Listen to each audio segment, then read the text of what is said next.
Trello tutorial, how to use Trello. Hello everyone, welcome back to another video. I hope you all are doing great and are having an amazing day. In this video, I'm going to be quickly showing you on how you can use Trello for yourself in the easiest and most simplest ways possible.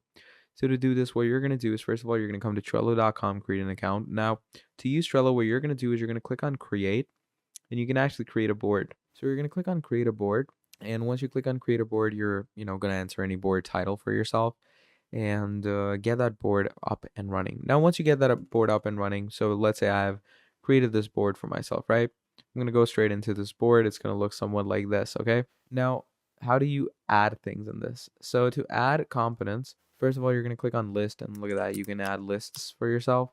So, it's pretty easy to add lists. Then in the lists, you can add cards and just keep on adding more cards. And to edit those cards, you're going to click on them, and you can change their descriptions, you can change their activity statuses, and you can change every other aspect of it, like members, labels, checklist, dates, attachment, cover, custom fields, dependency estimation, and all these things.